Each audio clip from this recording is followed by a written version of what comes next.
So if you want to fish on Lake Huron or any other Great Lake, Lake Ontario, any smaller lakes, freshwater lake fishing, catching salmon, walleye, trout, any of that sort of stuff, and you've never been on a boat or have no idea about it,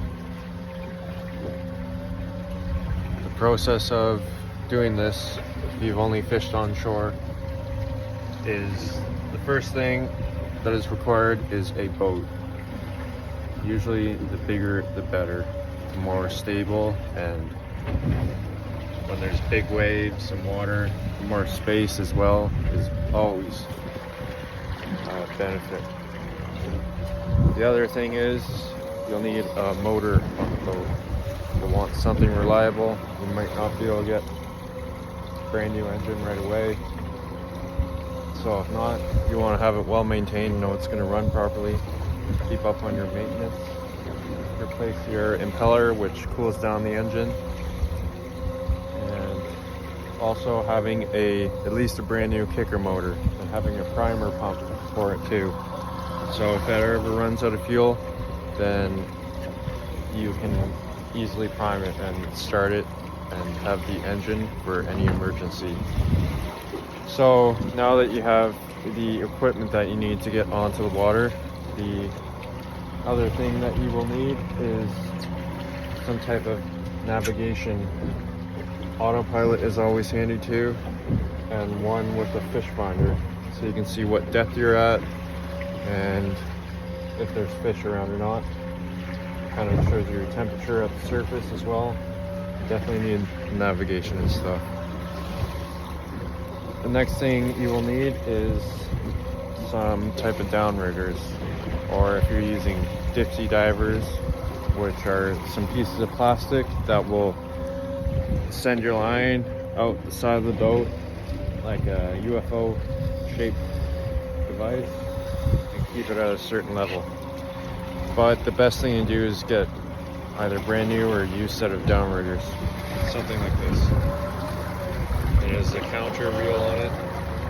It'll show you how deep that you're sending your line. You'll have a cable and it has a weight, and then it'll have power or a manual one. Power ones are definitely more handy.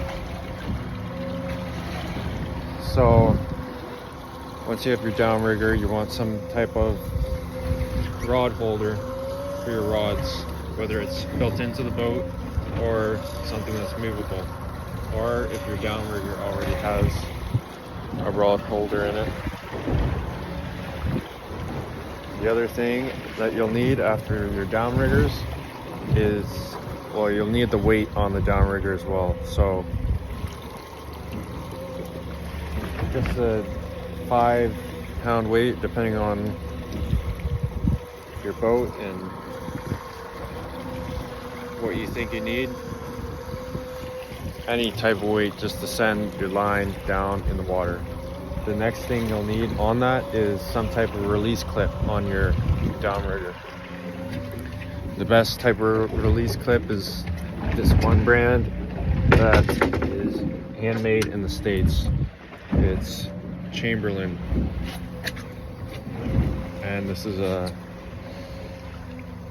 piece of plastic device that hooks onto the cable, and when a fish gets on it, you'll always know because it'll pull out like this magnetically, and you can set the weight of how much tension is on it, and you can put as much tension as you want going up, because that's one of the hardest parts, is using you can use a Scotty brand one, which is just going to clamp over your fishing line. That's the hardest part, is telling if the fish is on, especially if it's a smaller fish. So once you have some type of clip release device on your downrigger, you'll need a fishing rod. You can use a fishing rod from Canadian Tire. This is a spinning rod. Or you can use an actual rod from Canadian Tire and get some type of bait or downrigger reel like this. This is easier for reeling in fish and safer to have if you have a bigger fish. But the rod, either Canadian Tire or decent brand that you want, Okumo, something like that. These are nice and small and light, and they definitely catch fish. The next thing you'll need is line. This is, I think, 12-pound monofilament line. So you can use at least 12 or 14 pound. If you're just starting to fish, probably use a heavier weight line, like 14-pound monofilament. But with that being said, you'll also have to practice how to reel in a fish. It's a bit different than on land, the way you're fighting the fish. You don't want to be yanking the pole really hard. You want to be completely smooth and steady with your line and your drag, and always keeping tension on and off when you have to. Some fish fight differently. King salmon will run in different directions really hard. A walleye will maybe go down a bit and then come up and feel like there's almost nothing there. A trout will sometimes try and run down, and then it might be a bit heavier to reel in. So different fish do different things. So after you have your rod and your downrigger and your boat and your engine and your fish finder, it's just about going out and learning your terrain and seeing how far you want to set out your line. So you can let your line out from the boat first. I've got about usually 25 feet is a good rule, and then you can put your downrigger down to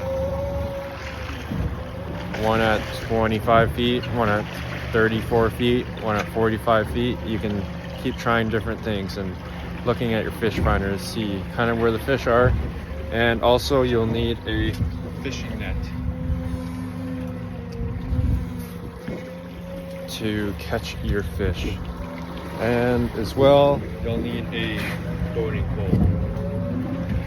Definitely the easiest way to dock your boat in and out of the water. But if you're just wanting to fish and go out on a boat for the first time, and you've always been on land and see fishing boats and say you want to do that, these are some tips on how to get started.